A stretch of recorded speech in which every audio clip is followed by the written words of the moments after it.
sexto ano. Olá, sexto ano. Hoje eu trago para vocês mais uma aula de português, no módulo 1, tá bom? Nós paramos lá na página 62, tá? Eu deixei essa capinha aqui na apresentação para a gente relembrar os personagens do conto maravilhoso que nós lemos, tá bom?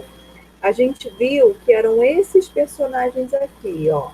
A fila a filha do moleiro, o Rumpelstiltskin, né? O rei, o moleiro e os mensageiros, tá? Então vamos continuar a nossa interpretação desse conto.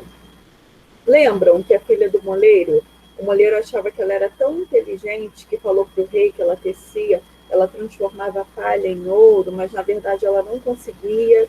Apareceu esse homenzinho, a ajudou em troca de um anel, em troca de favores, mas depois ele falou: então vou fazer, vou te ajudar, mas você, quando tiver o seu primeiro filho, você tem que me entregar. E ela achou que não fosse ser filha, que não ia casar, então não me dou. Ela casa com o rei, torna-se rainha e de fato tem um filho. Só que esse homenzinho, ele vem buscar o filho. Aí ele fala: então vou te dar uma chance. Se você descobrir o meu nome, eu não quero o seu filho. Então essa rainha, ela manda mensageiros, né, por toda parte para tentar descobrir quem é esse homenzinho.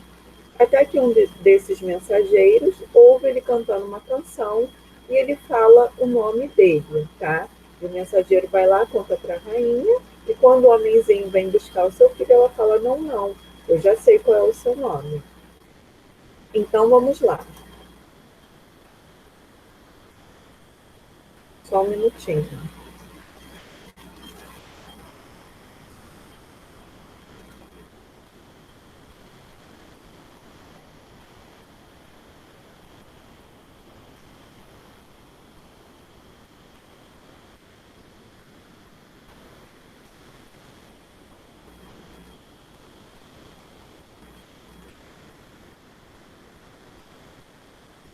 Aqui, ó.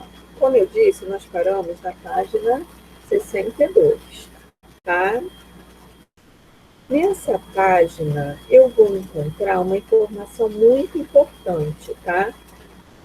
Essa aqui é a estrutura da narrativa, das histórias, né? Do texto que vai contar, perdão, uma história, tá? Então, os textos são escritos dessa forma: uma situação inicial, depois um conflito, o clímax e o desfecho, tá? A situação inicial na narrativa é aquele momento de paz, onde são apresentados personagens, tá? E o leitor, ele é situado no tempo e no espaço. Há uma paz inicial. O conflito é o que quebra essa paz inicial, tá? Ou seja, refere-se ao momento em que um acontecimento modifica a situação inicial, acarretando outras ações, tá? O clímax é o momento de maior tensão na narrativa, tá? Em que os fatos são resolvidos, dando encaminhamento para o desfecho. É o momento, a gente brinca e fala que é o momento que o bonzinho vai pegar o vilão, que o vilão vai se dar mal na história, tá? E o desfecho é a solução do clímax, é o final, né? A conclusão dessa história, dessa narrativa, tá bom? Então vamos lá. Agora relacione as colunas abaixo, identificando cada uma dessas partes do conto Rumpelstiltskin. Qual é a situação inicial desse conto? Vamos lá. O moleiro diz ao rei que sua filha sabe fiar ouro de palha. O rei ordena que a moça seja levada até ele e a tranca em um quarto, mandando que ela transforme toda a palha do quarto em ouro. Qual é o conflito? Trancada no quarto, A filha do moleiro chora e lamenta seu destino, mas aparece um homenzinho que se dispõe a ajudá-la, recebendo em troca seu colar, depois o anel, e na última vez em que a ajuda, o homenzinho pede que ela lhe dê o seu primeiro filho. Esse é o conflito do conto. Depois é o clímax, o momento de maior tensão, quando nasce o primeiro filho da rainha. Peraí. Quando nasce o seu primeiro filho, a rainha oferece ao homenzinho todos os tesouros do reino, mas ele não aceita. Porém, suas lágrimas o comovem e ele decide dar 3 dias para que ela descubra o seu nome. Durante os 2 primeiros dias, nenhum dos nomes que ela cita é o correto. E qual é o desfecho, né?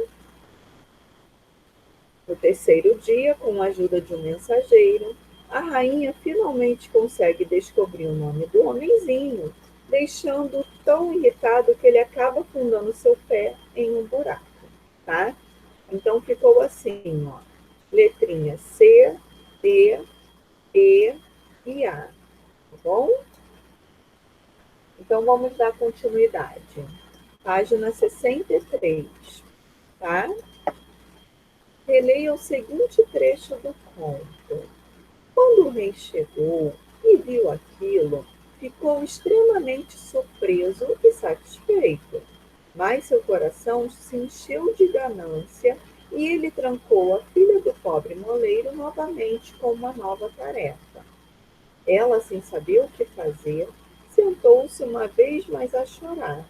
Mas o homenzinho imediatamente abriu a porta e disse: O que me darás para fazer seu serviço? O anel de meu dedo, replicou ela. Assim seu amiguinho pegou o anel e começou a trabalhar na roca, até que pela manhã estava tudo terminado novamente. Qual é a função das aspas nesse trecho? Onde eu tenho as aspas aqui? Deixa eu marcar para a gente ver direitinho. Ó, aqui, ó. Vou fazer assim, tá? O que me darás, né, para fazer seu serviço? O anel de meu dedo, tá? Então eu tenho aspas. Por que as aspas nesse trecho, gente? É para destacar as falas do personagem, tá? Vocês acham que o diminutivo foi empregado da mesma forma quando se usa homenzinho e amiguinho? Então, o diminutivo ele tem esse sentido que pode ser o sentido ruim, né, de diminuir as pessoas, ou ele pode ter um sentido de carinho, de afeto, tá? Então vamos lá, ó. Quando fala homenzinho, se refere a um homem pequeno, por se tratar um personagem que é anão. Quando fala amiguinho, já é um jeito carinhoso de se falar, de se referir ao personagem, tá? Porque ele está ajudando a moça. Então fala amiguinho. Bom, releia a referência do conto maravilhoso. Vamos lá. Eu tenho aqui, ó, né, toda a referência bibliográfica. Green, né, são os irmãos Green que escreveram. O nome do conto, Contos de Fadas, quinta edição, tradução Celso M. Paciorni, São Paulo, Iluminuras, 2012, página 139 a 141, tá? Então, quem são os autores desse conto? Ó, os irmãos Green, tá? O título do conto, Rumpelstiltskin. Título do livro em que foi publicado, ó. Deixa eu pegar minha canetinha aqui. Contos de fada, tá? Qual foi a cidade? São Paulo. E a editora aqui, ó, Iluminuras, tá? Ano de publicação, 2012, tá bom? Assinale a alternativa correta quanto ao objetivo do conto maravilhoso. Apresentar ao leitor informações sobre um assunto específico, compartilhar com o leitor experiências vividas ou narrar ao leitor uma história de tradição oral.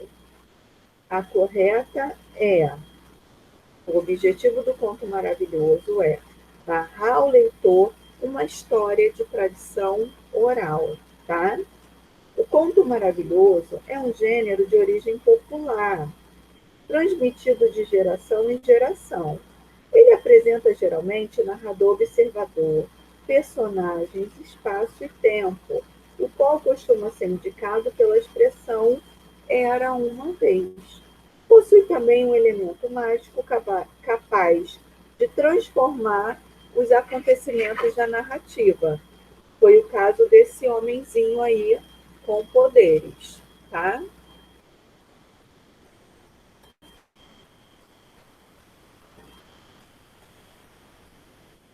Tipos de personagem.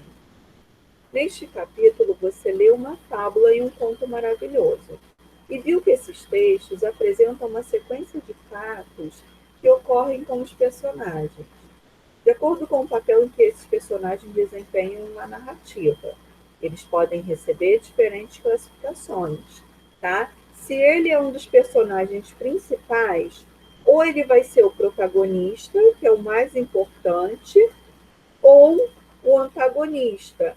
Geralmente, o protagonista é aquele que é o bom, e o antagonista ele vai se opor a esse bonzinho, a esse personagem bonzinho. Ele vai ter características contrárias a esse bonzinho. Ele é o vilão, tá?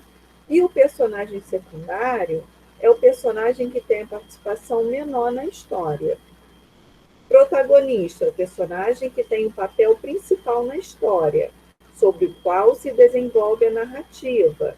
Antagonista, o personagem que se opõe ao protagonista, normalmente apresentado como vilão, tá bom? Reveja alguns personagens do conto maravilhoso. Então a gente começou aqui, né, falando desses personagens. Qual dos personagens acima é o protagonista do conto? Aqui, ó, a filha do moleiro, tá? Ó, quem é o antagonista nessa narrativa? É o homenzinho, é o Russell. Apesar dele ter ajudado a menina no primeiro, a moça no primeiro momento, depois ele quer tomar o filho dela, tá? Desses personagens, quais são os secundários? O moleiro, o rei e os mensageiros, tá? Os fatos de uma narrativa ficcional, ou seja, de ficção, podem ser vividos por pessoas, animais e até mesmo por objetos, tá? É chamado personagem quem participa dos fatos em uma história e ajuda a construí-la. Os personagens são elementos muito importantes em uma narrativa e podem ser classificados como principais, ele é protagonista ou antagonista, e secundários. Bom, deixa eu guardar aqui a minha caneta.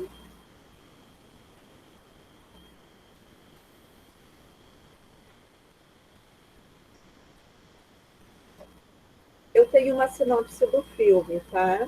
Então vamos lá.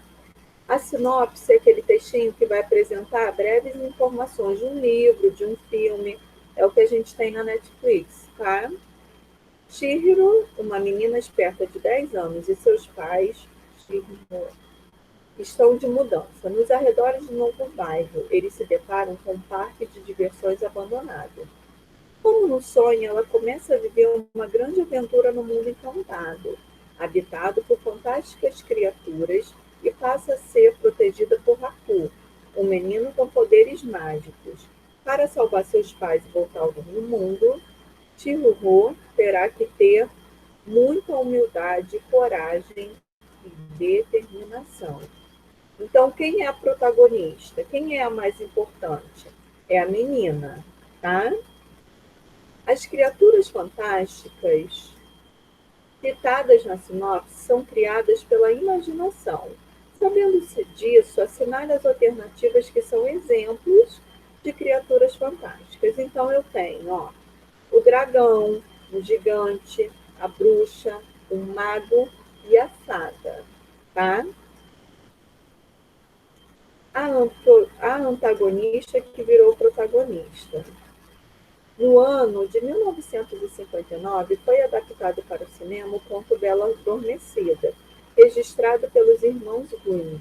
O filme A Bela Adormecida narra a história da protagonista, Aurora, que ainda é criança e enfeitiçada por uma feiticeira chamada Malévola, a antagonista da história. Então, quando foi no ano de 2014, eu tenho o filme Malévola. É baseado na Bela Adormecida, nesse conto do Grimm, né? Só que é uma releitura. Ao contrário do primeiro filme, a Malévola era considerada a grande vilã da história, né? Mas em 2014 ela ganha uma nova roupagem e ela acaba sendo a protetora do encantado reino dos noivos, tá? Onde moram as fadas e outras criaturas mágicas, ok? Ó, então vou deixar como sugestão de atividade a página 66 e 67 e na próxima aula eu irei corrigi-la. Bom, obrigada pela atenção, até a próxima aula. Tchau, tchau.